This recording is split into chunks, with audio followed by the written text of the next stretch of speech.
ជំរាបសួរអ្នកគ្រូជំរាបសួរបងប្អូនធម្មយាទាំងអស់គ្នាជំរាបសួរអ្នកគ្រូបងប្អូនធម្មយាទាំងអស់គ្នា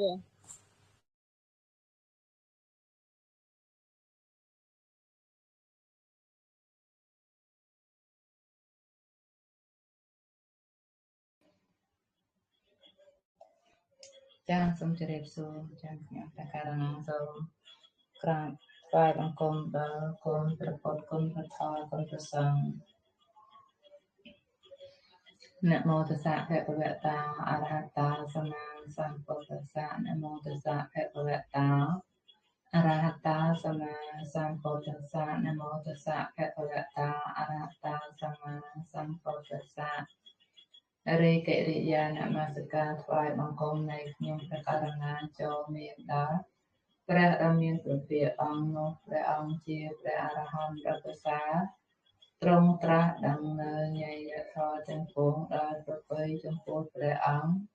គឥតមានគ្រូអាចារ្យណាប្រដៅព្រះអង្គឡើយថ្ងៃនេះជាថ្ងៃទី18ខែសីហាឆ្នាំ2026ថ្នាក់រោគបរមត្តយើងសិក្សាដល់វិញ្ញាតរោគវិញ្ញាតរោគនោះនឹងការណាចាប់ចាចាចឹងថ្ងៃនេះថ្ងៃមុនយើងរៀនដល់ណា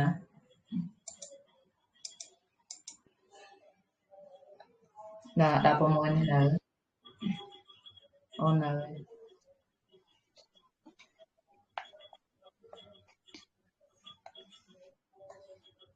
នឹងដល់ណា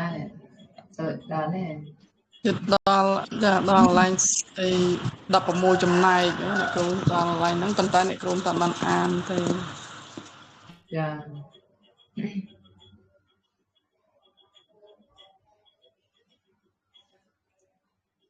16ហ្នឹងនៅទៅណាចប់អានេះ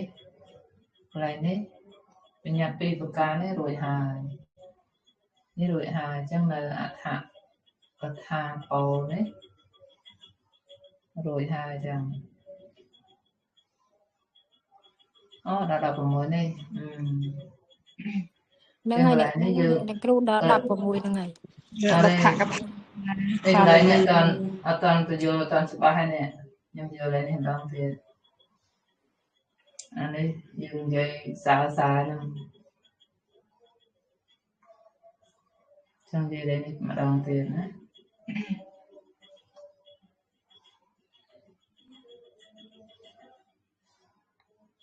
ចឹងយើងចូលអាននេះម្ដងទៀត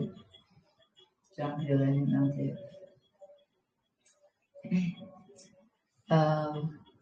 បុរិមចិត្តសមុដ្ឋានានេយឧបធម្មឧបធម្មខណៈកិច្ចចំបិណដ្ឋិនេតិក្នុងការឧបត្ថម្ភបថវៃធាតុដែលមានដួងមុនជាសមុដ្ឋានរមែងមិនមានចារមែងមិនមាន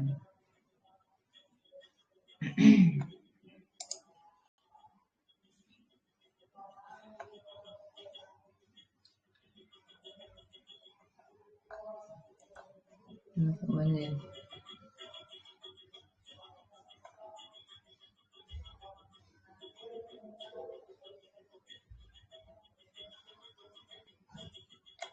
នេះចឹងបានកត់ចូលនេះហើយចឹងនីតិក្នុងការបឋមបតវៃធាតុដែលមាននៅក្នុងដួងមុនជាសមុដ្ឋានហ្នឹងរមែងមិនមានចឹងនៅក្នុងបណ្ដាជាវណៈវរៈណាដែលកើតឡើងច្រើនរយក្នុងជាវណៈណាសំឡេងអក្សរប្រកបច្បាស់លោកសំដៅយកជាវណៈវរៈនោះចាអញ្ចឹងបន្តមកលោកបញ្យល់ខាងក្រោមថាដោយសាធកៈក្នុងគម្ពីរមោទិកាថាឧបធម្មភណៈកិច្ចੰណដ្ឋិលទ្ធិ lặt thế vẹt xe vẹt này nè chặt tê này vẹt khẹt đẹp nè sạ vẹt lẹ vị hiê vị tàu ở vẹt tàu cách ở bậc thăm đài chặt đài miền xe bên nào bạch cháy đài hái mà miền tây pro ta bạc tục miền cầm lăng khẳng bệ chúng ai có thả xe bên nào bạch cháy nắng chia vậy xe bên nào bạch cháy cứ bỏ prai thả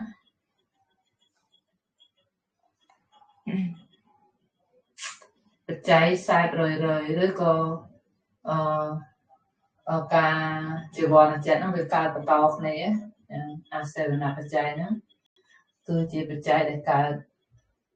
sai nó cứ sai rồi biến chỉ bọn môi tới chỉ bọn môi nó rồi rồi có chỉ bọn nó bị ca bắt đầu này ấy ha thả xe bên nào bạch cháy hay bạch chỉ cho phần nặng nó cứ dương khập đi này chỉ thò là bao khó được có chỉ thò để cả ông pi bạch cháy chẳng chỉ bọn còn phần phần nặng nè chỉ bọn thì môi thì pi thì bay chứ á thì họ chỉ bọn thì môi nè chỉ xe bên nào bạch cháy chỉ bọn thì pi này bị cả sải chỉ bọn thì môi rồi rồi chẳng chỉ bọn thì pi này ai biết chứ bạch chỉ cho phần nặng biết chứ bạch chỉ cho phần nặng chỉ bọn thì môi biết chứ xe bên nào bạch cháy chẳng á về cả sải nên chẳng xe bên nào bạch cháy nữa karena min cuban tipi daja baca jawapan dari kar asrai asaluna baca cuban timur nang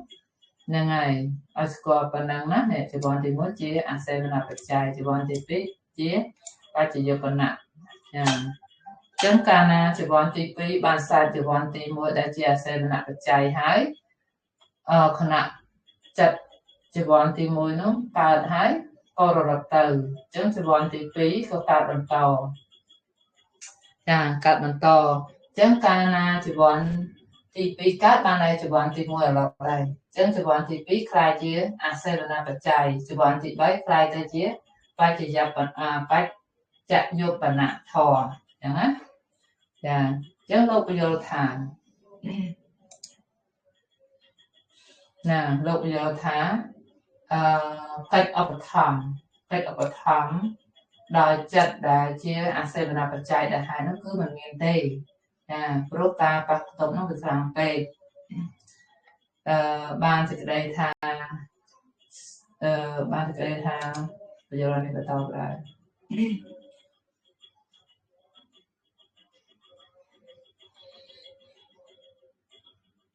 ban thì đây tha cả ở bậc thầm đấy đôi khi dương đang hai thà vì dầu thiệt nó việc bắt tập tăng vì chụp ảnh thì môi mà và việc còn là vì mình ai nhang rụt nó vì nhà nó ai cầm ra bàn tê vì trầm thì chỉ trông vì trầm là chỉ tham tê chứ á đó chụp ảnh thì bắt được ai vì nhà nó cầm ra bàn chẳng bàn rụt thà vì mình sài đài xe bên nào bị cháy nó không chụp ảnh thì môi hay bạch dập bạch chặt vô bản nặng là chỉ chụp ảnh tivi nó để cả mình to trầm nắng ở bậc thang trầm nắng nó vì mình ai nhang ấy cao chỉ sầm lên rồi có đi nhà từ na mỗi bàn tê nhé chụp ảnh tivi nó bị chỉ phá bị chỉ bạch chỉ vô bản nặng rồi bắt chụp ảnh tivi mỗi ngày bộ việc tha xe bên nào bạch cháy cứ chỉ bạch cháy để tra sai chẳng cana chỉ bọn thì mối sai chỉ mối chỉ bọn thì phí phí nó có mình ai nhang là mình nhặt từ bàn đài chẳng á chẳng bàn đồ đã thà cách ở bậc thắm đại diện xây bên bậc trái đại hải nó mình miền tây pro càng bạc tổng nó về miền cầm lăng khang chẳng lục xu thà pro hai đã vậy trái thà pro sầm lên và cọt sông bay tại mùi chiếng á họ bay pra để dẹp về môi được pi toa cả chọ đai ẻn nào tơ bầu bàn rồi dẹp về môi toa cả chọ đai nữa á vị chế bên này được thấy cao sai cao thật nặng cả hai chẳng á chẳng chỉ buồn môi mà sai chỉ buồn pi chỉ được chạy ở chỉ buồn pi nó cao sầm lên nó về mặt chẳng vậy chẳng á ឬក៏ជីវ័នទី1ជីវ័នទី2ទី3រហូតអីចឹងទៅវាមិនតាន់ដល់ជីវ័នទី7ហ្នឹងក៏មិនតាន់ដែរសូម្បីតែពាក្យខ្ញុំមួយម៉ាត់នេះណាចាលោកថា17គណៈចិត្តហ្នឹងគាត់តាន់បានដល់ដែរគាត់តាន់បានសម្រេចដែរវាគ្រាន់តែកម្រើកមែនប៉ុន្តែវាអត់តាន់ប្រើរយៈពេលប៉ុណ្ណឹងសម្រាប់ជាពាក្យខ្ញុំមួយម៉ាត់ហ្នឹងដែរណាចាចឹងមូលហេតុអញ្ចឹងឯងនេះក៏ខ្ញុំបញ្យល់ថែមទៀតគឺថាអាសេវនាបច្ច័យហ្នឹងជាស្អីចឹងណាចឹងនៅក្នុងចង្វាន់ទាំង7ហ្នឹងចាចង្វាន់ទាំង7ហ្នឹងគឺវាកើតបែបហ្នឹងបានថាវិញ្ញាណទៅរកវាប្រកបកម្រើកនៅចង្វាន់ទី7មែនមានការត្រង់តាំងពីចង្វាន់ទី1រហូតដល់ទី6មែនប៉ុន្តែសូម្បីតែ17គណៈចិត្តហ្នឹងក៏វាអត់ទាន់ប្រើពាក្យខ្ញុំឬក៏ពាក្យមួយម៉ាត់ណាជនជាអ្នកកមួយនេះក៏អត់ទាន់ចេញបានដែរណាជនជាអ្នកកនេះមួយក៏អត់ទាន់ចេញបានដែរណា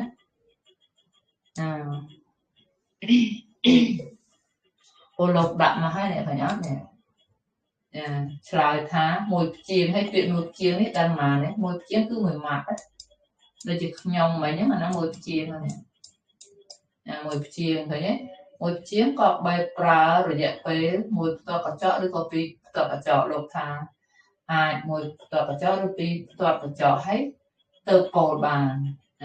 រយៈពេលហ្នឹងរយៈពេលប៉ុណ្ណឹងហើយរយៈពេលសូម្បីតែមកផ្ទាត់កញ្ចក់ហ្នឹងនេះជីវ័នវិធីកើតសែន7គណៈទៅហើយ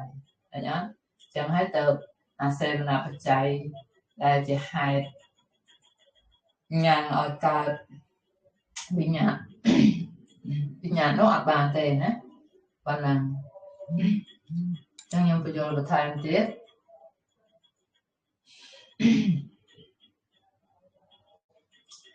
នៅក្នុងនេះបានសេចក្តីថាខ្ញុំបញ្ជាក់ឲ្យដែរថាបានន័យថានៅក្នុងជីវ័នទី2នេះកើតឡើងហើយអាចញ៉ាំងសម្លេងឲ្យកើតព្រោះបានខ្សែនៅជីវ័នទី1ដែលជាសេវនបច្ច័យនោះគឺมันអាចឧបត្ថម្ភចឹងបែបហ្នឹងបានទេណានៅក្នុងដីកាលោកបញ្យល់បន្ថែមថាបតវេធាតុมันអាចកើតมันអាចកើតពីចិត្តដួងមុនបានទេដួងមុនហ្នឹងវាមានជីវ័នទី1ជាដើមចឹងទៅมันយកអាសេវនបច្ច័យក្នុងសភាពបែបហ្នឹងទេជីវ័នចិត្តដួងក្រោយมันអាចកើតព្រោះអាសេវនបច្ច័យដួងជីវ័នទី1ជីវ័នទី2ជាដើមនោះទេអញ្ចឹងណាព្រោះសម្លេងសូម្បីត្រង់តែនៅព្យាង្គហ្នឹងជាអ្នកកើតរាប់សែនគណៈទៅហើយចឹងលោកបញ្យល់បន្តទៀតនេះចូលជាអ្នកកមួយมันអាចកំណត់ត្រឹមជីវ័ន7បានទេចូលជាអ្នកកមួយ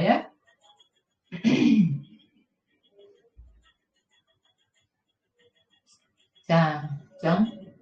ឡើយនេះយល់នៅខ្ញុំយល់ឲ្យនឹងបន្ថែមព្រោះថ្ងៃមុនដូចអត់បាននិយាយពុស្ដាទេ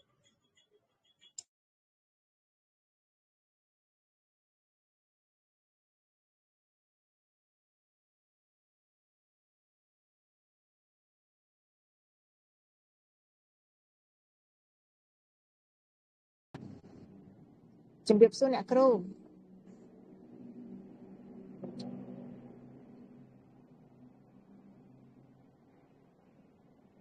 ចាសួរចាសូមអ្នកគ្រូបញ្យល់បច្ចយុបណ្ណៈអ្នកគ្រូបញ្យល់កន្លែងហ្នឹងម្ដងទៀតមើលមិញចាប់អត់ទាន់បច្ចយុបណ្ណៈគឺជាផលរបស់ធម៌បានន័យថាជាធម៌កើតព្រោះបច្ច័យដូចជាដួងទី2អញ្ចឹងចង្វាន់ទី2ហ្នឹងគឺជាមូលហេតុចង្វាន់ទី2កើតដោយសារបានខ្សែនៅចង្វាន់ទី1ដែលជាអាសេវនបច្ច័យអញ្ចឹងបើអាសេវនៈបើសិនជាចង្វាន់ទី1មិនរលត់ទេក៏គ្មានហេតុបច្ច័យឲ្យចង្វាន់ទី2នឹងកើតបានដែរហ្នឹងគេហៅថាធម៌ដែលកើតអាស្រ័យបច្ច័យឬក៏ហៅថាផលធម៌ដូចជាមហាកុសលហ្នឹង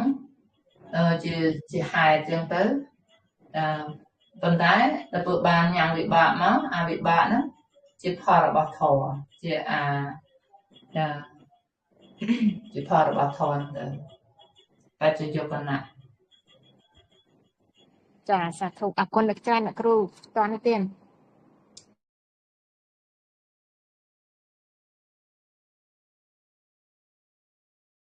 ចា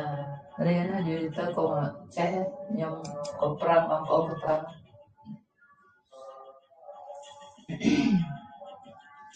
តើឥឡូវយើងបន្តទៀតចូល16លោកពោលក្នុងមលិនបញ្ហាថាសាធិកេវិហិវាហសតេវិហិពីជានិអេកច្ឆរខណេឧបណ្ណសចិត្តសកលំបិណៈអពេអពេនតិកលៈភាកម្មបិណៈអពេនតិគ្រាប់ស្រូវច្រើនរយរតេះរមែងមិនស្មើនឹងចំណែកមួយក្នុង16ចំណែករបស់ចិត្តដែលកើតក្នុងពេលមួយផ្ទាត់ក្រចកដៃម្ដងការបុគ្គលបញ្ចេញសំឡេងមួយព្យាង្គការខ្វល់ខ្វាយរបស់ចិត្តក្នុងការបញ្ចេញសំឡេងអស់ការត្រឹមនោះរមែងប្រកប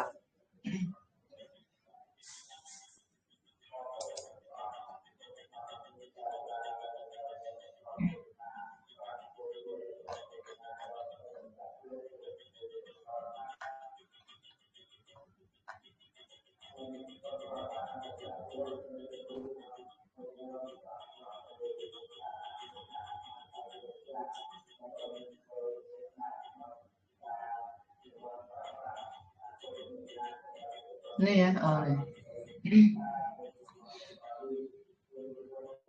នេះចឹងលោកថាក្របស្រូវច្រើនរយរតេះមិនស្មើមួយក្នុង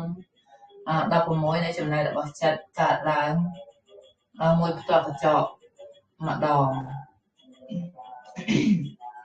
បានសេចក្តីថា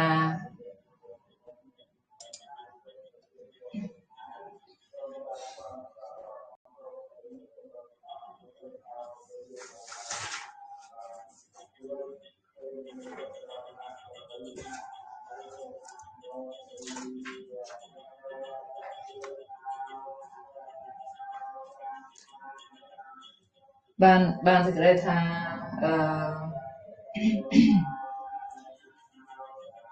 ស្រូវវាច្រើនរយរតេះចឹងណាច្រើនរយរតេះមែនតើអញ្ចឹងគ្រាប់ស្រូវហ្នឹងរាប់ទៅវាច្រើនប៉ុណ្ណាអញ្ចឹងណាហើយនៅតែមិនស្មើមួយក្នុង16នៃចំណែកចិត្តអានេះចិត្តហ្នឹងវាលឿនណាវាលឿនរាប់មិនបានរកកណនីវាមិនតន់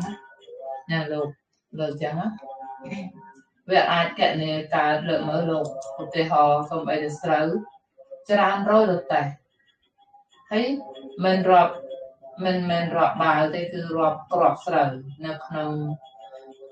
មួយតេះហ្នឹងមិនដឹងជាប្រមាណមិនដឹងប៉ុន្មានគ្រាប់ហើយរាប់រយរតេះទៀតអញ្ចឹងយើងមិនអាចរាប់បានរាប់គ្រាប់ស្រូវនោះបានក៏មិនអាចរាប់ខណៈចិត្តរបស់ចិត្តកើតតនដែរវារាប់អត់តនណាហើយលោកអត់យកចំណែកចិត្តទាំងអស់ទៀតលោកយកតែចំណែកមួយក្នុងចំណែកចិត្ត16ទៀតតែបាន16ហ្នឹងចែកជា16ហ្នឹងយកតែមួយយ៉ាងក៏នៅតែលឿនជាងក៏នៅតែច្រើនជាន់ជាងมันអាចប្រៀបផ្ទឹមជាមួយនឹង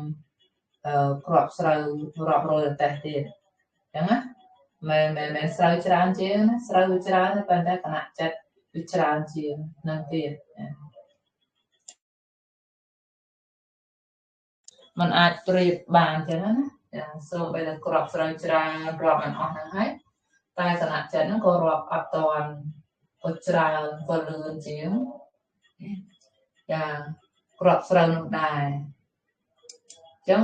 លោកបានបញ្យល់សូមបីតែការបញ្ចេញសម្លេងវែងខ្លីក៏ខុសគ្នាដែររវាងស្រៈរបស់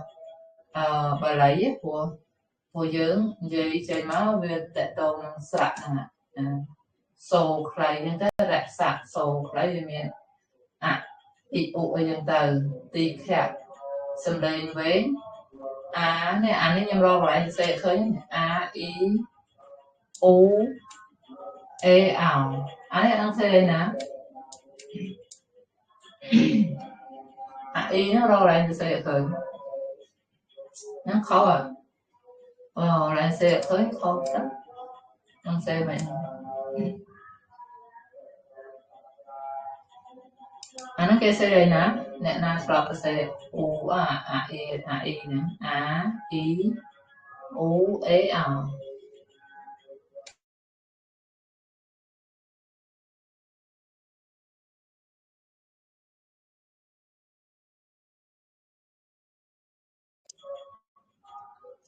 ឆ្ងាត់បើអត់មានអ្នកស្ដាប់ផងណាដាប់តើអ្នកគ្រូអានឹងគ្រូតែអត់ចេះកន្លែងឬទេអ្នកគ្រូអូននៅក្នុងទូរស័ព្ទតែអ្នកគ្រូតែអត់ចេះអត់ដឹងឆ្លើយថាម៉េចស្ដាប់បងនេះបងជូនលីគាត់ចេះសរសេរខ្ញុំសេក្នុងទូរស័ព្ទមិនចេះទេនៅក្នុងទូរស័ព្ទនៅកន្លែងអក្សរអីលើអ្នកគ្រូអីហ្នឹងហើយបងខ្ញុំសរសេរបានតែអីមួយនេះអីហើយខ្ញុំអត់ស្អីទៀតនឹងថាស្អីចុចចុចរួចហើយយើងរុញទៅលើបានវាចាញ់ឲ្យអ្នកគ្រូបើអ្នកគ្រូចុចតែមកប៉ុបអញ្ចឹងវាចាញ់អីតែពេលអ្នកគ្រូសង្កត់ហើយរុញទៅលើបានកើតអីអ្នកគ្រូអញ្ចឹងខ្ញុំសង្កត់មួយណាកាលពីរៀនបល័យខ្ញុំចេះសរសេរម្ដងហើយខាងរៀនបល័យទៅយកលេង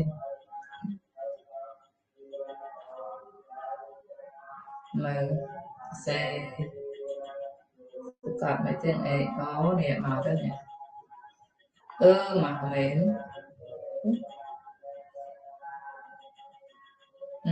នេះចាំខ្ញុំផ្ញើទៅក្រុមយើងអាហ្នឹងអសអញ្ចឹងខ្ញុំលោកមកទៅសេចេះម្ដងតែសេទៅពេលទៅសេទៅបងអាហ្នឹងអត់អ៊ីមែនទេមែនហ្នឹងហើយឬក៏ហ្នឹងហើយអាហ្នឹងហើយអ្នកគ្រូអាហ្នឹងហើយអត់ចេះទៅសេទេអាហ្នឹងពាក្យអីសាននេះនោះអីហ្នឹងអីសានអីដល់ពីបាលីទីអីអាហ្នឹងអ៊ីអាហ្នឹងសោទីខៈហ្នឹងគឺសំឡេងវែងអ៊ីអ៊អ៊ីអូអេអមែនវារៀងអុសអញ្ចឹងអុសទៅចង្វាន់ហ្នឹងក៏វារៀងវែងដែរហើយបើសំឡេងយើងនិយាយកន្លែងណាអ៊ីអូហ៎វាលឿនអញ្ចឹងលោកថាសូមអធិការបញ្ចេញសំឡេងវែងខ្លីនេះការណាយើងចេញសំឡេងជារស័កអញ្ចឹងទៅចង្វាន់ចិត្តយើងក៏ខ្លីដែរចឹងទៅណាអញ្ចឹងចង្វាន់ចិត្តវាខុសគ្នាអញ្ចឹងពេលណាចង្វាន់ចិត្តខុសគ្នាវាញ៉ាំងរូបឲ្យកើតអញ្ចឹងរយៈពេលហ្នឹងវាវែងខ្លីតិចច្រើនអញ្ចឹងទៅ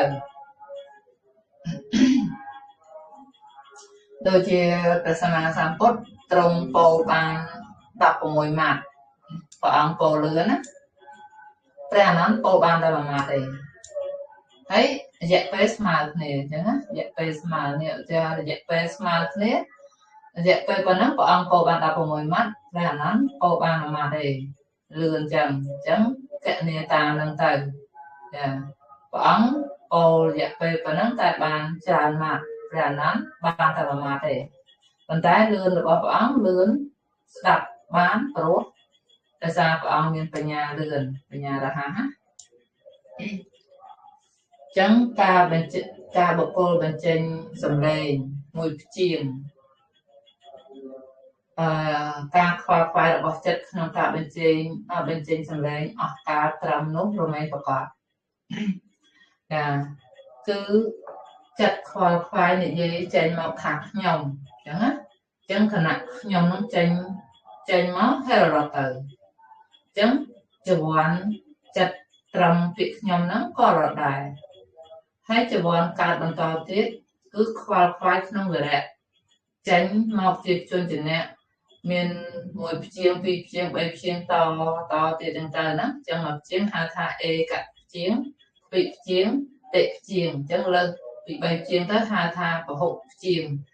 ចឹងមួយម៉ាត់ហ្នឹងមួយសំឡេងហ្នឹងឬមួយម៉ាត់ហ្នឹងគឺស្មើមួយព្យាង្គឯងចឹងណាអាហ្នឹងតេនីចឹងចាតេនីពីភាពខ្វល់ខ្វាយរបស់ចិត្តចឹងណាចឹងត្រឹមនឹងឯនេះអស់ការត្រឹមនោះរមែងប្រកបចាអស់ការត្រឹមនោះរមែងប្រកបចឹងបើន័យថាកាលណាចិត្តនឹងខ្វល់ខ្វាយក្នុងការនិយាយពាក្យចេញមកថាខ្ញុំចឹងណាចឹងចិត្តនឹងមិនគិតថានិយាយពាក្យថាខ្ញុំហ្នឹងចាពេលណាគណៈនិយាយចេញមកក៏ជីវ័នហ្នឹងរត់ត្រឹមពាក្យខ្ញុំហ្នឹងចាចឹងជីវ័នចិត្តបន្តទៀតខ្វល់ខ្វាយរឿងពាក្យចេញមកផ្សេងណាវិរៈចិត្តចេញមកផ្សេងហើយជួនជាអ្នកនោះចេញទោះជាមកព្យាង្គវិព្យាង្គក្តីនោះគឺជាវិរៈនៃភាពខ្វល់ខ្វាយផ្សេងនេះចាប់បានទេប៉ុណ្ណឹងនេះហើយកាលណាបុគ្គលបញ្ចេញសម្លេងមួយព្យាង្គការខ្វល់ខ្វាយរបស់ចិត្តក្នុងការបញ្ចេញសម្លេងអស់ត្រឹមនោះរមែងប្រកបអីនេះចាចឹងពាក្យចិត្តយើងចង់ពោលថាចាអញ្ចឹងទៅកាលណាសម្លេងចេញមកត្រឹមចាហ្នឹងក៏រត់ទៅចាអាហ្នឹងចិត្តហ្នឹងខ្វល់ខ្វាយត្រឹមនឹងឯងរត់ត្រឹមនឹងឯងចាគណៈបន្តទៀតនោះគឺជាវិរៈថ្មីការខ្វល់ខ្វាយថ្មីរូបថ្មីចិត្តថ្មី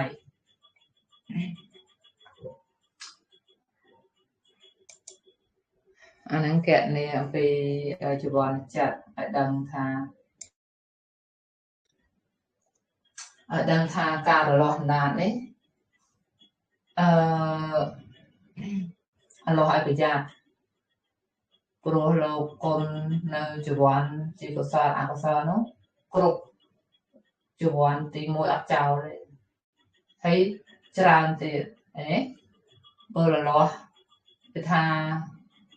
ចម្រើនការនិយាយដើមគេចម្រើនការរិះគន់គេហើយអថ័យអ្នកមិត្តភក្តិហ្នឹងវាក៏វាក៏កើតដែរណាកាលណានិយាយសបាយនិយាយពីនេះពីនោះអាហ្នឹងបងប្អូនឥឡូវចម្រើនចិត្តជាកុសលដឹងហើយបើសិនជាពីមុនយើងនឹកឃើញដល់អតីតកាលដែលយើងធ្លាប់ចម្រើនអកុសលណាហ្នឹងហើយនិយាយពីនេះនិយាយពីនោះនិយាយសើចលេងអីវាសបាយហើយ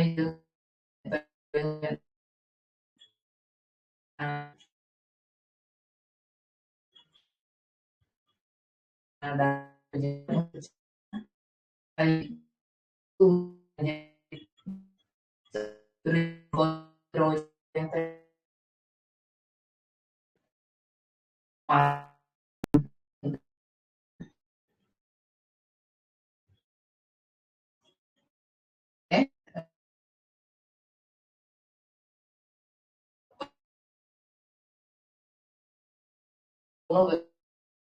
ជាដាក់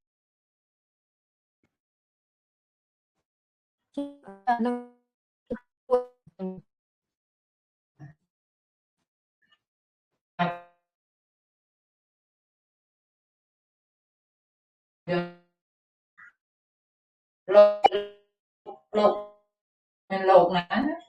គឺថាអ្នកណាអ្នកកូនឲ្យចាអត់ទេបកកា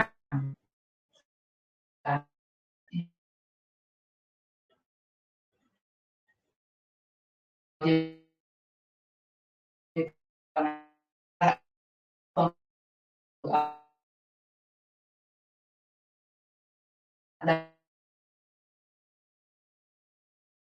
យក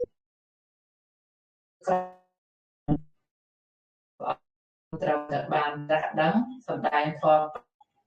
សត្វលោកបដិបត្តិតាមចាក់រៀនអ្នកឲ្យsẽហៅថាធម្មជាតិសម្រាប់ព្រះអង្គគាត់ចាក់ដោយកម្មរបស់ព្រះអង្គដែលតាមអញ្ចឹងរៀនខ្លួន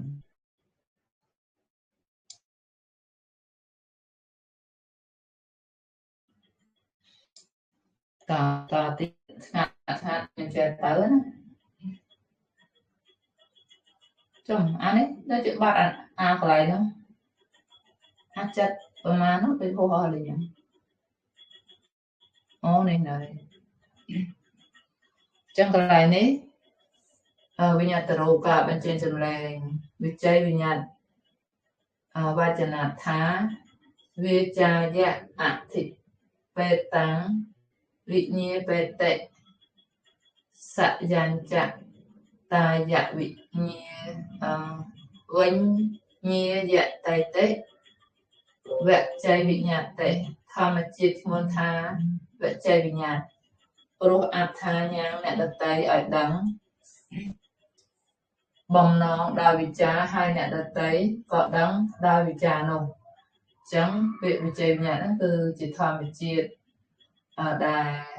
ញ៉ាំងអ្នកដតីឲ្យដឹងបំណងដោយវិចារឃើញទេចាហើយអ្នកដតីក៏ដឹងដោយវិចារនោះចាចឹងស្រួលវិញ្ញាណហ្នឹងបើយើងយកទៅស្រួលពាក្យថាវិញ្ញាណហ្នឹងគឺការកំរើកហ្នឹងចាវិញ្ញាណគឺការកំរើកបើវិជ័យវិញ្ញាណគឺការកំរើកនៅវិចារកាយវិញ្ញាណគឺការកំរើកនៅកាយហ្នឹងណាតែមានប៉ុណ្ណាហើយបន្តទៀតវិជ័យវិញ្ញាណនេះវិជ័យវិញ្ញាណទ្រង់នេះមានពីរប្រការទី1កោធនៈវិជ័យវិញ្ញាតិបានដល់ការអូលឲ្យអ្នកដតីដឹងសេចក្តីដូចជាហៅថាឈ្មោះហៅឈ្មោះឬក៏ពោលប្រាប់រឿងរ៉ាវផ្សេងជាដើមចឹងហ្នឹងគឺជាវិចារដែលពោលចេញមកហ្នឹងហើយឲ្យអ្នកដតីដឹងសេចក្តីដូចហៅគ្នាចឹងទៅ Mr. A កញ្ញា Rosa ហ្នឹងហើយចឹងទៅគេដឹងឬក៏ប្រាប់រឿងរ៉ាវផ្សេងជាដើមចឹងទៅអញ្ចឹងវិជ័យវិញ្ញាណនោះតាមពោលដោយចិត្តណាមួយនោះក៏ចេញជាសំឡេងឲ្យគេដឹងចឹងទៅទី2បវត្តតអ្នកបវត្តអ្នកប្រោបវត្តតនៈវិជ័យវិញ្ញាតិបានដល់ការពោលវិចារដោយមិនបានតាំងចិត្តឲ្យអ្នកណាមួយដឹងសេចក្តីដូចជាឧទានចេញមកជាដើមអញ្ចឹងចំណុចទី2នេះអត់បានឲ្យគេដឹងសេចក្តីទេបើមានបំណងខាងលើគឺមានបំណងឲ្យគេដឹងសេចក្តីទី2នេះมันមានបំណងទេអញ្ចឹងគឺឧទានចេញមកជាដើមហ្នឹងទៅដោយមិនបានគិតទេណាអត់មានបំណងគិតថាអីទេតែគេឮទៅគេដឹងទៅតែខ្លួនឯងនោះគឺនិយាយដោយមិនចង់มันមានបំណងឲ្យគេដឹងចឹងលក្ខណៈតិចកៈរបស់វិជ័យវិញ្ញាតិវិញ្ញាបានៈលក្ខណៈមានការធ្វើឲ្យដឹងជាលក្ខណៈចឹងលក្ខណៈរបស់វិជ័យវិញ្ញាណហ្នឹងគឺធ្វើឲ្យគេដឹងហ្នឹងឯងគេដឹងដោយការកម្រើកវិចារដែលមានចេញមកជាសម្លេងហ្នឹងឯងទី2អធិបាយៈបកាសនៈរក្សាមានការប្រកាសនៅបំណងប្រាថ្នាជាកិច្ចចឹងប្រកាសបំណងវជ័យខោសនៈហេតុភិវៈបច្ចបដ្ឋានមានហេតុនៃការពោលវិចារជាផល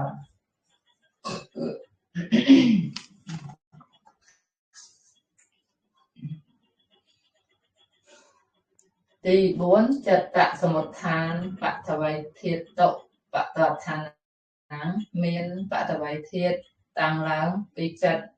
ជាហេតុចិត្តអញ្ចឹងយើងចូលកន្លែងនេះ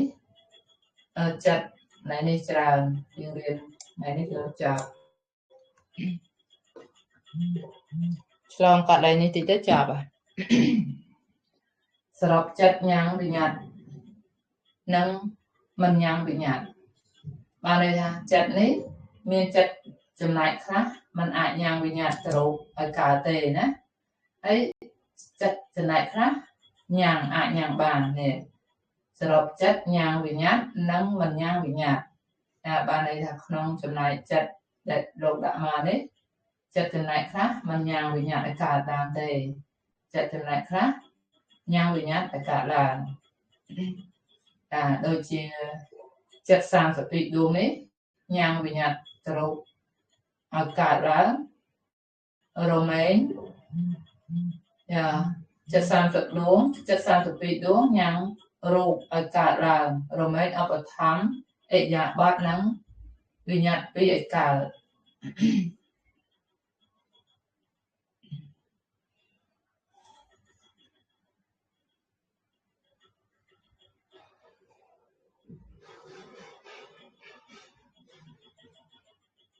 នៅក្នុង32ហ្នឹងលោកនិយាយនៅក្រោមហ្នឹងអានេះ32នេះ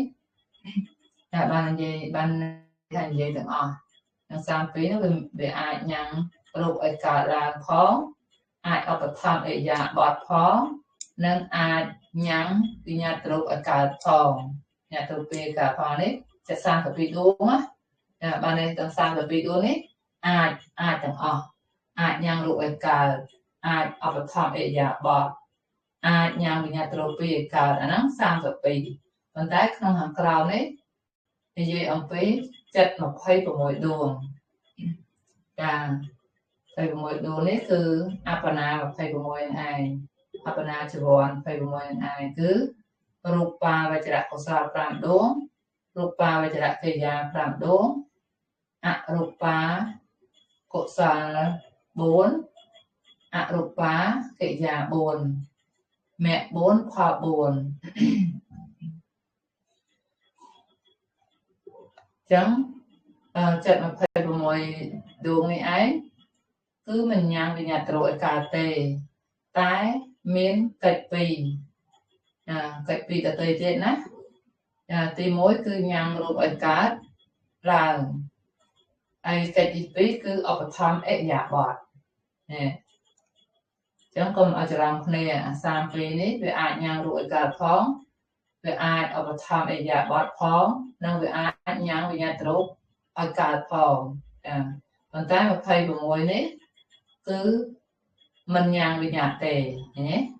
មិនញ៉ាំងវិញ្ញាណទេមិនញ៉ាំងវិញ្ញាណទៅឲ្យកើតទេតែមានកិច្ចពីរនៅក្នុង26ហ្នឹងណា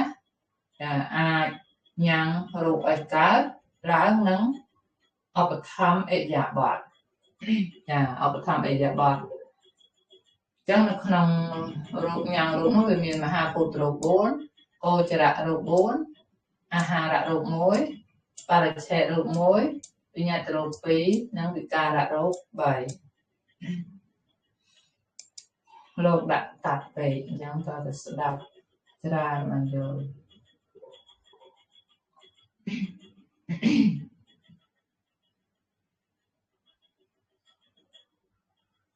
ចឹងឡើយនេះពយករួចហើយដេកដើរឈរអង្គុយអីនេះ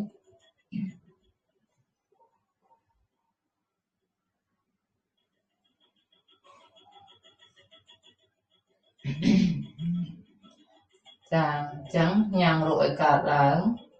មានកិច្ចពីរនេះទី1គឺញ៉ាំងរូបឲ្យកើតឡើង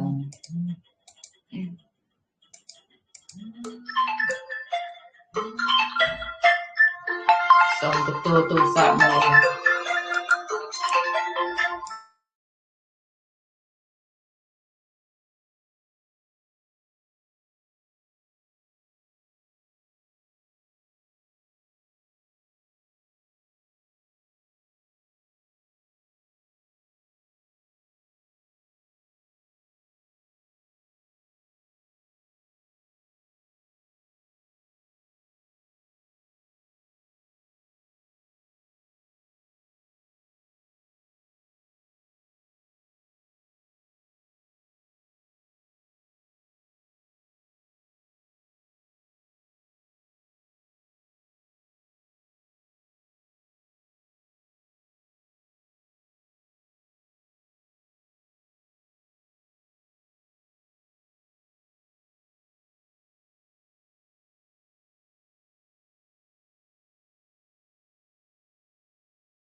រៀបសួរបងសុខា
អូស្ងាត់អញ្ចឹងអត់មានអ្នកនិយាយមួយចឹង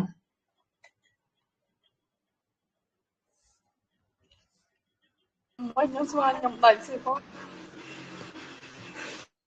ខ្ញុំឡាទៅយកវ៉ាន់គេយកមកឲ្យទៅចឹងទៅអត់មានអ្នកចូលនិយាយអីមួយម៉ាត់មកសោះចា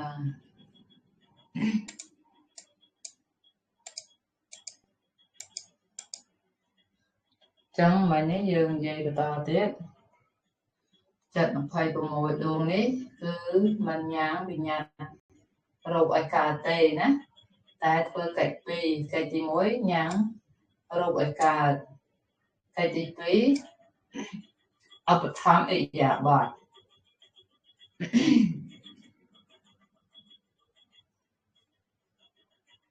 បានន័យថាចិត្តនៅក្នុង26ដួងនេះគឺជាអបណាជីវ័នចិត្តអញ្ចឹងមិនញ៉ាំវិញ្ញាណរោគទេប៉ុន្តែវាអាចញ៉ាំនៅចិត្តតែជ្រូក15ឲ្យកើតបាន มันยังวิญญาณรูปอากาศคือมันยังในกายในวิจารบาในทาอัปปนาจีวรนี้คือจิตจัดนักนองสมาธินองกรรมฐานจังรอจัดได้จีกรรมฐานนู้คือมันยังในกายในวิจารกำไรเตปัญไตอาจโดยอยากบอดมานอย่างนั้นตัวการสำหรับชีนก็ได้การสำหรับแม่พอก็ได้นู้คืออยากบอดน้ากับบานได้กรอนตายมันไม่ได้การกำไรคือได้การโดอย่างเนี่ยครับก็อาจสำหรับชีนได้อยากบอดโชว์ได้กุยได้เด็กเนี่ยได้còn thà cái dạ bọt là mùi nó cứ cái dạ bọt nục rồi hậu mình cầm ra bởi vì dương và cùng tàn coi mà thích sẽ có tình dây sạp từ đã tình đa tình nô nó về ạch trời thế nhé chẳng hay từ chắc là phải của mọi đường đấy chị apana chị vòn chắc mình nhang vì nhặt rủi cả tư bản là ai ok hò nè cô chặt mấy nhá về miền phải của mồi về miền rupa và chỉ đã có sao chỉ đam như thế ok hò rupa và chỉ đã có sao làm đúng đểเราคงต้องจำรานสมาธิโจเชียนจังขณะเชียนจัดการตัวประตักนำมโนทวีเตอย่างนั้นจังมีบำน้องหนึ่งในดาวชมคุยด้วยก็เอาวิญญาณตรงมาบำราเราอย่างเป็นมันเวเอยาบอดก่อนทางเวเอยาบอดตีบานในทางจำรานำมโนทวีเว้นพันท้ายเอยาบอดมวยนากับบานอย่างสมาธิมันเรื่องเอยาบอดเตเอยาดอดบอดมวยนาก็อาจจำรานบานได้อย่างคืออาจจำรานได้โชว์ได้กอยเกาะบานก่อนทางไตรการสถิตสงัดคือมันเติมยาสมาธิกาศนะจึงให้เติมมันยังเป็นยาตรงแต่อาจยังรูปจัตตรูปานนะอาจยังรูปอากาศบางได้ซะได้ซะมีนจัดนะหาทางจัตตรูเนี่ยอาจยังรูปมหาภูตรูปบนนะรูปอภัยจัดอภัยบ่อยดวงไว้นะอาจยังในมหาภูตรูปบนอากาศบางก็จะระรูปบนอากาศล้างอาหารรูปมวยอากาศล้างปริเชตรูปนักวิจารณ์รูปได้ปีนี้อาจจะวิญญาณรูปปีนี้อาจยังบางเตนะจัดมาไฟกับมวยมันจังโดยจะมหาภูตรูปบนจังโดยจะจัดนักนำอัปนาจีวรนั้นอาจยังมหาภูตรูปบนอากาศล้างคือมีได้ดับเพลิงจอจังเถอะการมหาภูตรูปบนเนาะยังสลายละเอาแบบโปรตีสรูลเอามหาภูตรูปอัสมาอัสมามันกำไรนั่งมาในทางมันเกี่ยวกับบุญนั่งอัดกำไรแต่กำไรคือวิตาตัวกเวทเนียจังเป็นนี่มหาภูตรูปสมานะนะครับจีวรอัปนาจีวรเพลมวยนั่งการยังมหาภูตรูปบุญอากาศละเป็นนั่งมหาภูตรูปบุญคือสมาให้ปูรูปเป็นนั่งแบบประเตอร์ได้มันกระดาษไปมันจะเจี๊ยหรือก็เนี่ยครับโลกทางปะเลยบาดเตอร์อาจยอโคลนโยทิดเบียดเบียนเตอร์คนโคลนไอ้นั่งยอต่างเกมยอต่างขบานยอต่างใดยอต่างเชิงอย่างนั้นแต่ได้ในขนมนี้ขณะนี้คือมหาภูตรูปบุญนี้คือสมาจำนายโตจระโรเว้นมีวันณะสัจจะรักษาปัญแทนั้นเป็นนั้นโดยจีวันณะจิดามจัง រូបពេលហ្នឹងគឺមានសភាពស្រស់ថ្លាចាมันមានជាចិត្តកើតទុកទេព្រោះជារូបនៅក្នុងអបណាចិត្តចាបន្តទៀតបរិច្ឆេទរោគអាហាររោគអាចដំណើរការបានអាស្រ័យមានចិត្តនឹងឯងព្រោះពេលហ្នឹងมันមានចិត្តมันមានអបណាជីវ័ន26អញ្ចឹងចិត្តដួងណាក៏ដោយឲ្យតែមានចិត្តនោះអាស្រ័យកើតហើយអាហាររោគអាចដំណើរការបានណាកាលណាអាហារចូលទៅគឺអាហារនោះអាចដំណើរទៅចិញ្ចឹមសរីរាង្គកាយក្នុងខ្លួនបានឲ្យតែមានចិត្តចិត្តណាក៏ដោយណាចិត្តណាក៏ដោយក៏អាចញ៉ាំអាហាររោគហ្នឹងដំណើរការនៅក្នុងសរីរាង្គកាយបានដែរប៉ុន្តែបើសិនជាអ្នកស្លាប់វិញគឺมันអាចញ៉ាំនៅអាហាររោគឬក៏អាហាររោគហ្នឹងมันអាចដំណើរការបានដែរតែចំណែកមនុស្សយើងធម្មតាគឺត្រូវតែអាស្រ័យចិត្តនឹងឯងទៅអាហាររោគហ្នឹងអាចដំណើរការបានតែអាចដែរណាសម្រាប់អ្នកចូលនិរោធសមាបត្តិអាហាររោគអាចដំណើរការ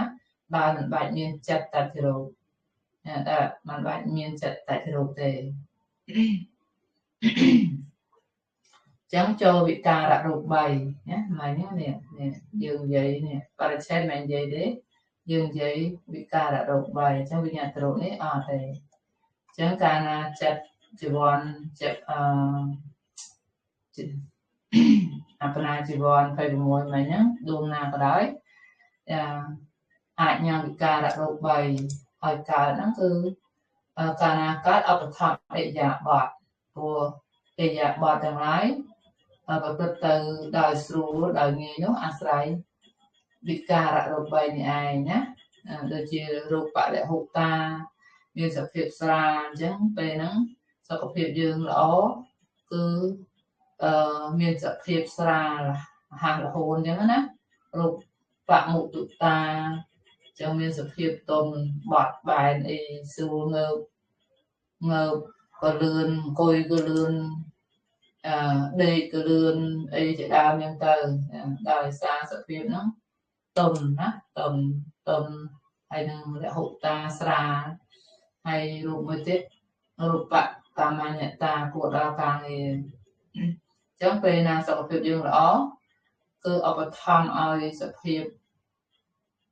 របស់បកគោនោះរហ័សរហួនដូចចូលឈានអីចឹងអង្គុយតាមបានយូរចឹងទៅ8ម៉ោង9ម៉ោង10ម៉ោងអីបានចាអង្គុយពេលហ្នឹងគឺអត់បដូរអិយាបថទេបំរុងកាយត្រង់តាំងនៅសភាពយូរម៉ោងបានដោយសារអីដោយសារវិការៈរូប3ហ្នឹងព្រោះបុគ្គលដែលចម្រើនឈានសមាធិសមថវិបស្សនាផ្សេងហ្នឹងមិនមែនវិបស្សនាអ្នកជឿបានតែសម្រាប់សមថៈនោះគឺបានតែអ្នកជាទេចាសមថៈបានតែអ្នកជាទេអ្នកដែលមានសុខភាពល្អអញ្ចឹងសុខភាពល្អនោះពួកវិការៈរូប3នេះវាឧបត្ថម្ភឲ្យអង្គុយបានយូរហ្នឹងចាតែសម្រាប់អ្នកមានជំងឺនោះអង្គុយអត់បានទេចាព្រោះវិការៈរូបមិនល្អចាត្រូវការវិការៈរូបល្អវិការៈរូបល្អគឺថាសុខភាពល្អចាបើមនុស្សយើងសុខភាពមិនល្អក៏វិការៈរូបហ្នឹងមិនល្អដែរចឹងយ៉ាងណាមិញសមថៈអត់ត្រូវការអ្នកជឿទេតែបើវិបស្សនារលឹកនៅសភាវធម៌អ្នកជឿអាច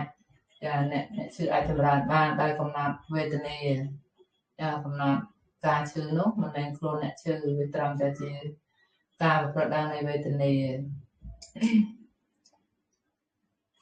ចាចឹងឧទាហរណ៍អង្គុយក្រៅសមាធិចឹងគឺអាចបត់បែនមិនតាំងនៅដូចជានៅក្នុងសមាធិទេចឹងការអាចងើបឈរលឿនងើបអង្គុយងាកឆ្វេងងាកស្ដាំសម្រួលបត់បែនបដូរអិយាបថបានដោយលឿននោះអាស្រ័យអាការៈប្រកបរបស់វិការៈរូប3នេះឯងចា chẳng để dạ bọt ná phải xâm rạch thọ bàn đài vậy á nè khá xâm rạch lô có trạc chật nông ệ dạ bọt châu của bán côi của bán đây của bán đá của bán nó không sự ta có tháng đâu bàn bây giờ thang nông ệ dạ bọt ná mối của bàn đài ai xâm rạch thọ bàn được không bố pra arha bố pra hanan ven xâm rạch thọ nông chân lạc ệ dạ bọt chẳng buồn bàn này thạp cho ệ dạ bọt mùi nà thì nên kế xâm rạch ai xâm rạch dạ bọt nào mùi bán tay phải hà nắng lộp xâm rạch không chừng là dạ bọt chẳng buồn mình tại sao lộp bàn xâm rạch sao ta hái chẳng nó không lộp có trả mẹ bay khăn lỡក្រៅពីព្រះសម្មាសម្ពុទ្ធប្រតិភិនបាន3ខែបានប្រជុំសង្ឃសិក្ខាហើយបតិមៈតេមិនបតិមៈសង្ឃានេលោកពេលហ្នឹងលោកមកងុយសង្ឃចឹងលោកត្រូវការលើកជើងហ្នឹងឡើងដើរទៅសង្ឃតែលោកលើកជើងឡើងហើយក៏តម្រេតក្បាលចឹងទៅសឹងទៅចឹងសេរស័ក្តិរបស់លោកអត់ទាន់ដល់ខ្នើយតែជើងលើកផុតហើយលោកសម្រេចព្រះអរហន្តពេលហ្នឹងតែម្ដងណាអស់កន្លែងពេលហ្នឹងតែម្ដងចឹងពេលហ្នឹងអត់ចូលអិយាបថណាមួយទេមិនមែនដេកមិនមែនដើរមិនមែនឈរមិនមែនអង្គុយគឺចន្លោះអិយាបថទាំង4មគ្គចិត្តកើតឡើងព្រឹកបន្តលឿនសម្រេចដល់ព្រះអរហន្តតែម្ដងសួរម្ដងមានអីសួរមិនចាំបាន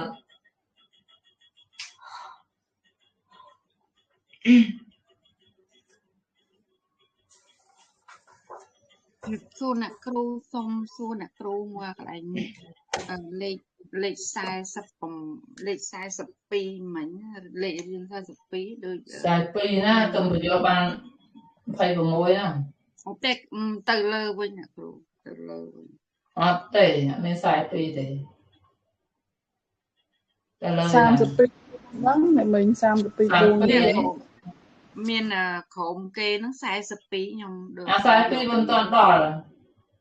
យ៉ាងអូបញ្យល់ម្ដងមួយចាអរគុណហ្នឹងចានេះខ្ញុំទៅបញ្យល់នេះ32បន្ត26នេះសូមតែ19នេះក៏អត់ដល់ដែរ16នេះក៏អត់ដល់ដែរ42នេះក៏អត់ដល់ដែរណាចាគ្រូអរគុណ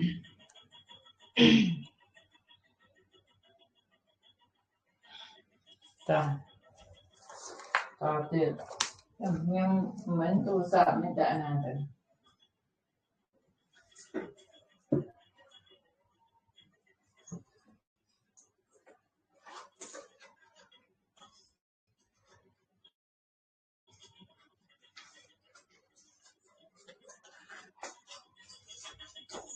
ខ្ញុំស្មាតតែណា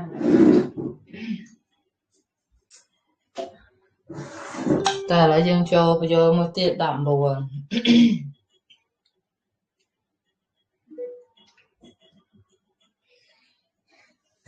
ចា19ចិត្ត19មានកាមាវចរៈកុសលវិបាក11ដួងអកុសលវិបាក2ដួងកិរិយាមโนធាតុ1រូបាវចរៈវិបាក5អាចញ៉ាំងរូបមិនឲ្យកើតឡើងប៉ុណ្ណោះតែมันអាចធ្វើកិច្ច2នេះគឺมันអាចញ៉ាំងវិញ្ញាណនិងឧបត្ថម្ភអិយាបថចានេះវាច្រាស់ពី26គឺมันអាចញ៉ាំងវិញ្ញាណប៉ុន្តែមានកិច្ច2នេះ19នេះអាចញ៉ាំងរូបឲ្យកើតឡើងបានអាចញ៉ាំងរូបឲ្យកើតឡើងបានអាចញ៉ាំងវិញ្ញាណរូបឲ្យកើតឡើងបានប៉ុន្តែអាចធ្វើកិច្ច2បានអូមែននេះអានេះរូបផ្សេងនេះបើនៅកិច្ច2នៅក្នុង26នោះគឺអាចញ៉ាំងរូបឲ្យកើតនិងឧបត្ថម្ភអិយាបថប៉ុន្តែ19នេះអាចញ៉ាំងរូបផ្សេងកើតឡើង តែមិនអាចធ្វើកិច្ចពីរបានគឺញ៉ាំងវិញ្ញាតនិងឧបត្ថម្ភនៅអិយាបថសរុបសេចក្តីទៅរូប19នេះចិត្ត19នេះគឺអាចញ៉ាំងរូបឲ្យកើតឡើងប៉ុណ្ណោះប៉ុន្តែរូបនោះគឺមិនវិញ្ញាតទេពោលកិច្ចពីរនេះมันអាចធ្វើបានណាមិនអាចធ្វើកិច្ចពីរនេះបានទេកិច្ចពីរនោះគឺញ៉ាំងវិញ្ញាតនិងឧបត្ថម្ភអិយាបថអញ្ចឹងនៅក្នុង19នេះគឺធ្វើបានតែញ៉ាំងរូបឲ្យកើតតែរូបនោះមិនត្រូវដឹងថារូបអីណាប៉ុន្តែมันអាចញ៉ាំងវិញ្ញាតទៅរូបនិងឧបត្ថម្ភអិយាបថបានទេ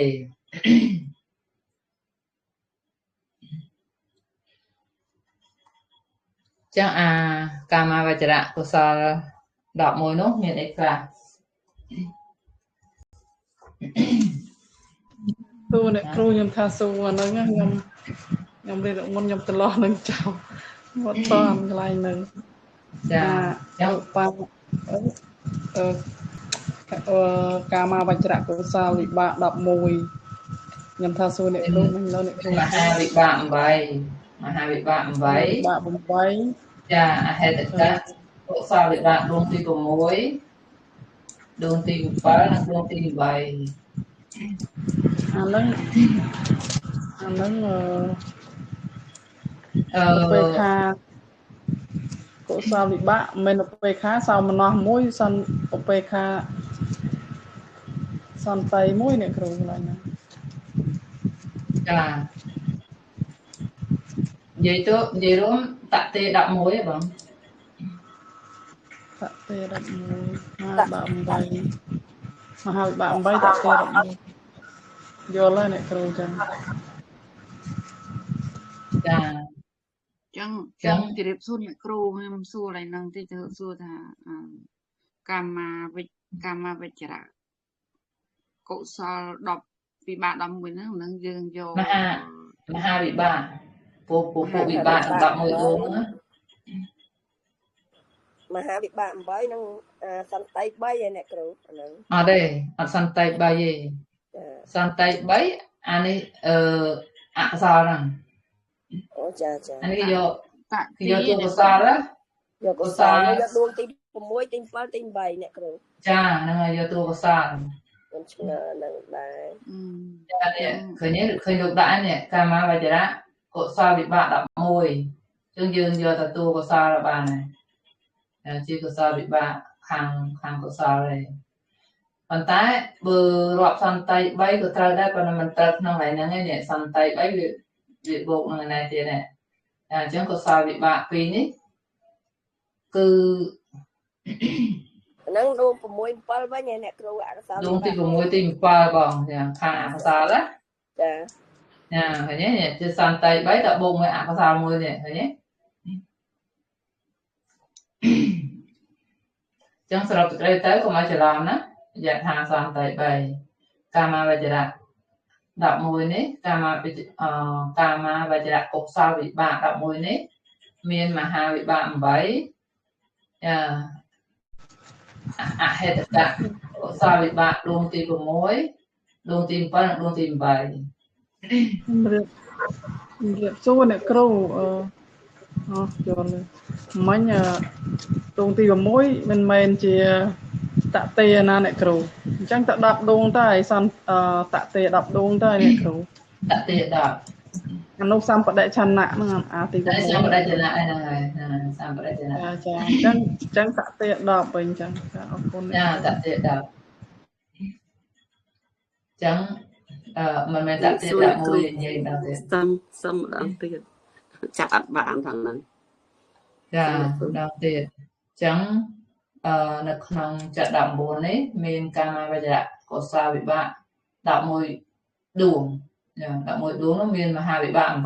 8អហេតុកៈកុសលវិបាកដួងទី6សម្បដិជនៈខាងកុសលហើយនឹងសោមនស្សសន្តិនិងកុសលវិបាកដួងទី8ចាអញ្ចឹងស្របទៅនិយាយដួងបណ្ដាលទៅណាកុសលវិបាកដួងទី6ទី7ទី8ចាហើយ កុសលអកុសលវិបាកពីរដួងនេះគឺបានដល់អកុសលវិបាកដួងទី6និងដួងទី7ហើយមโนហើយនឹងកិរិយាមโนធាតុកិរិយាដួងទី1ហើយនឹងរូបាវចរៈវិបាក5ដួងអញ្ចឹងសរុបទៅ19ដួងនេះឯងអាចញ៉ាំងរូបឲ្យកើតឡើងតែมันអាចញ៉ាំងវិញ្ញាណនិងឧបត្ថម្ភអិយាបថទេយល់ទេ ចាអ្នកគ្រូចាប់អត់តាន់ផងអហេតុកៈកុសលវិបាកមិញហ្នឹងពីដួងទី6មកហ្មងអ្នកគ្រូ នោះខ្ញុំដាក់ពីលើនេះដួងទី1ទី7ទី8 ដួងទី6ទី7ទី8មកចាអ្នកគ្រូអរគុណច្រើន មហាវិបាក8បងមហាវិបាក8ហើយមហាវិបាក8ហើយកុសលវិបាកដងទី7ទី6ទី7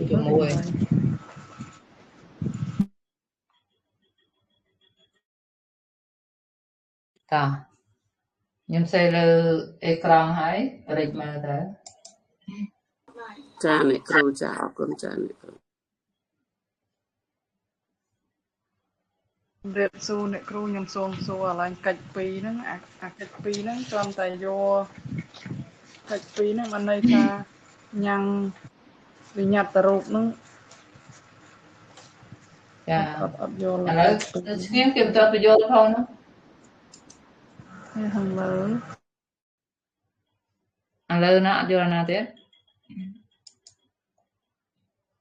កិច្ច2ខាងលើនេះអ្នកគ្រូយល់មិញអាឡែងនេះកន្លែង26ដួងនេះมันអាចញ៉ាំងវិញ្ញាតរូបឲ្យកើតឡើងតែអាចធ្វើកិច្ច2ដតីទៀតកិច្ច2ដតីទៀតហើយញ៉ាំងរូបឲ្យកើតឡើងនឹងឧបត្ថម្ភអរិយាបថខ្ញុំអត់យល់អាហ្នឹងអ្នកគ្រូកិច្ច2ហ្នឹងកិច្ច2ហ្នឹងបានន័យថាអញ្ចឹងបានន័យថាញ៉ាំងអរិយាបថហ្នឹង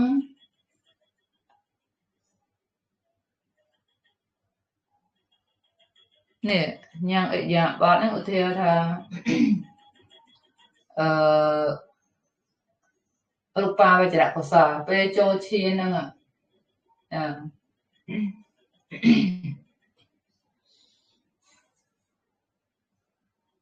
នេះលោកអត់មានអរិយាបថទេអញ្ចឹងអរិយាបថមួយណាក៏ដោយណាបងអាចសម្រេច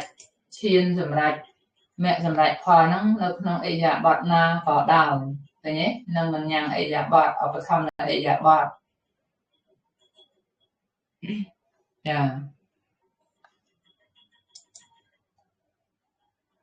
ាអ្នកគ្រូចឹងយល់វិញអញ្ចឹងអរិយាបថណាក៏ដោយតែមិនគ្រាន់ថាមិនបាក់យកពីកម្រើកកាយកម្រើកអីចឹងចាគាត់អត់កម្រើកតាចា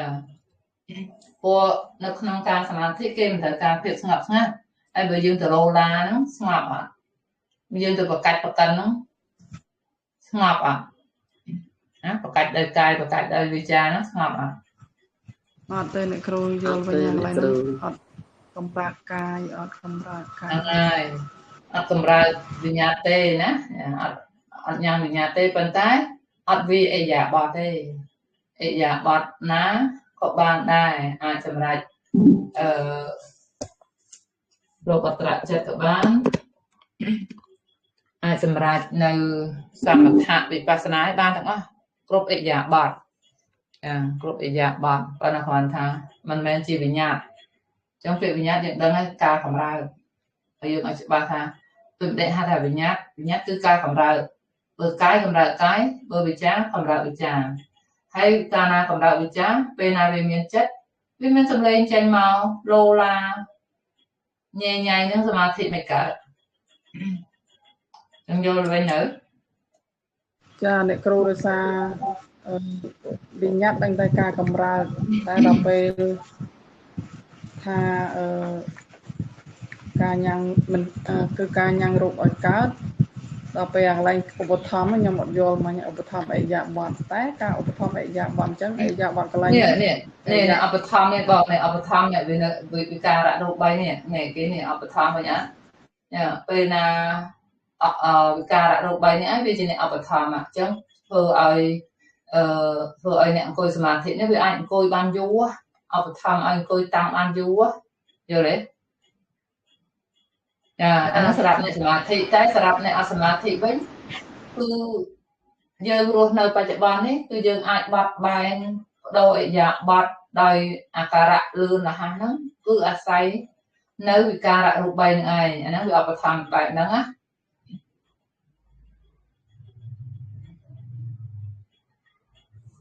យល់នៅចាអ្នកគ្រូចាំស្ដាប់ទៀតយល់តែគឺថាវាមិននេះវាថាអរិយាប័ត្រគឺការកម្រើកដល់ពេលចេះទៅខ្ញុំរៀនត្រឡប់ឡើងហ្នឹងតែខ្ញុំស្ដាប់ពីយើងយល់ទៅអរគុណចាពេលណានៅក្នុងអបណានោះ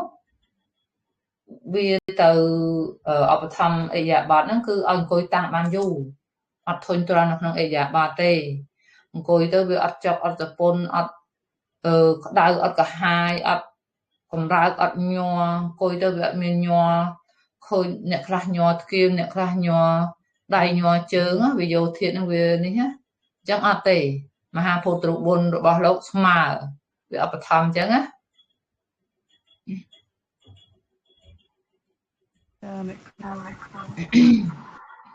ចាកាលណាសុខភាពល្អអញ្ចឹងមកដូចខ្ញុំនិយាយអញ្ចឹងពួកអបណាត្រូវការសុខភាពល្អមិនដូចវិបស្សនាទេវិបស្សនាកំណត់នៅសភាវធម៌អាចកំណត់បានថាការឈឺឆ្អឹងឈឺឆ្អែងឈឺខ្នងឈឺចង្កេះហ្នឹងវាមិនមានសត្វមានបុគ្គលអ្នកឈឺទេវាត្រឹមតែជាវេទនានឹងប្រកបឡើងអញ្ចឹងបានជាអារម្មណ៍កម្មដ្ឋានទៀតដែរតែសម្រាប់អបណាសម្រាប់សមថៈទៅអត់រួចទេត្រូវការអ្នកមានសុខភាពល្អទៅអង្គុយតាំងមាំយូរបាន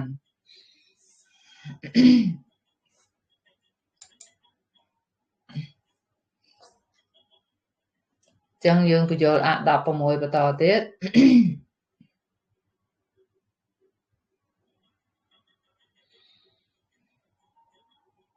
នេះ16 19ហ្នឹងអត់19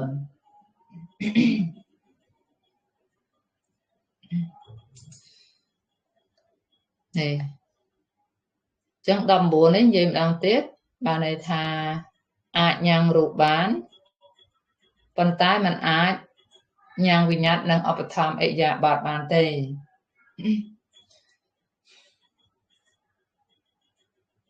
ឧទាហរណ៍ពេលណាញ៉ាំងនោះមានញ៉ាំងអីខ្លះតែមានញ៉ាំងចិត្ត19ហ្នឹងអាចញ៉ាំងនៅមហាភូតរូបឲ្យកម្រើក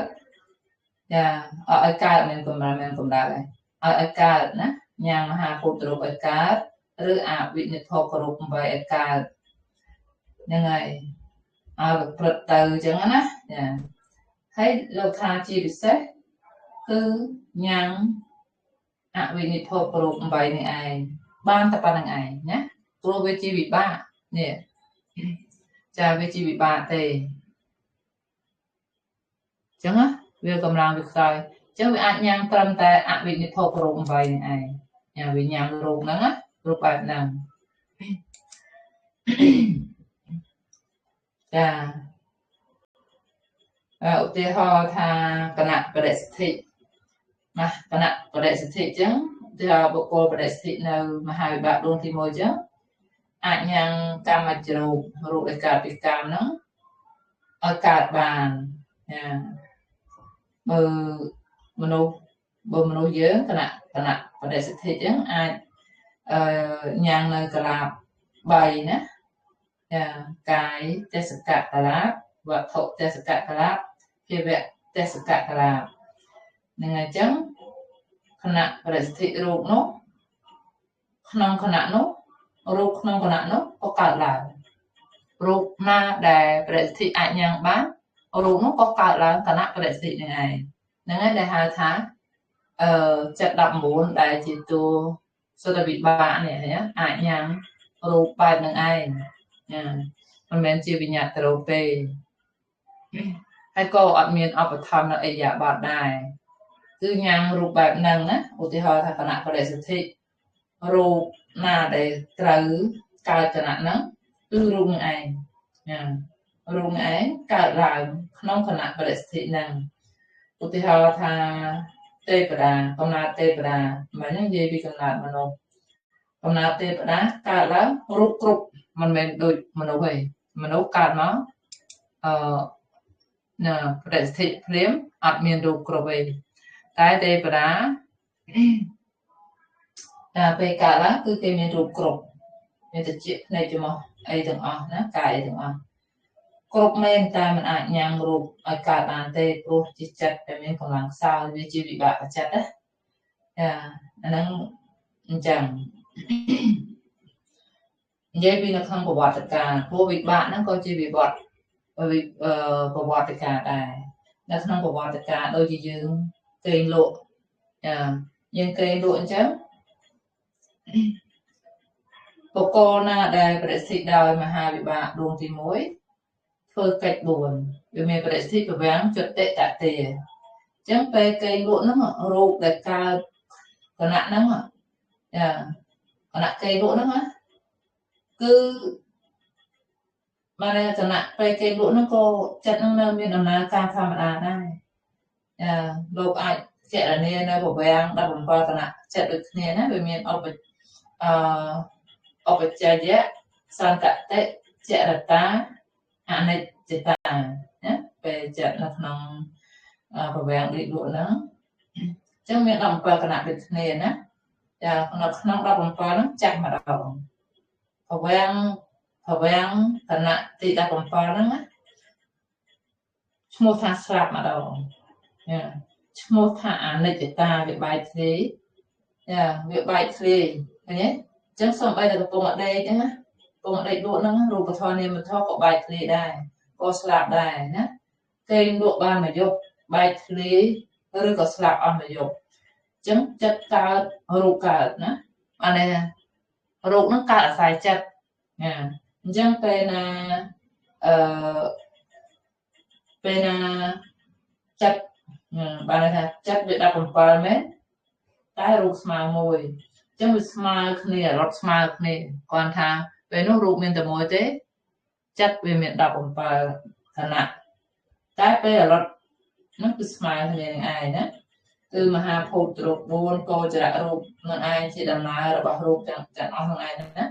វាពេលណាយើងគេងងើបឡើងភ្ញាក់ឡើងមកយប់ចាស់មួយថ្ងៃ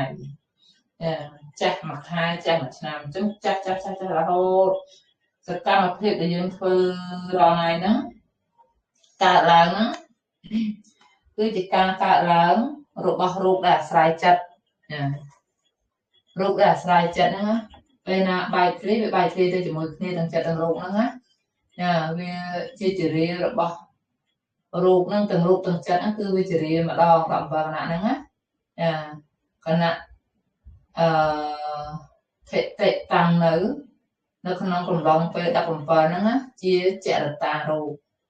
ចិត្តពេលនោះដល់នៅភាពចរិយាដល់នៅភាពបែកធ្លាយឈ្មោះថាចិត្តស្លាប់ចា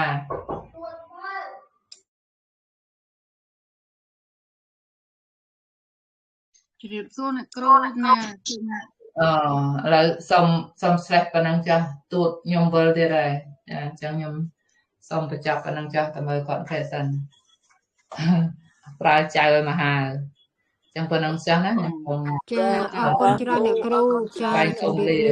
ចាគ្រប់លាអរគុណច្រើនអ្នកគ្រូជម្រាបលាអ្នកគ្រូសូមជូនពរឲ្យ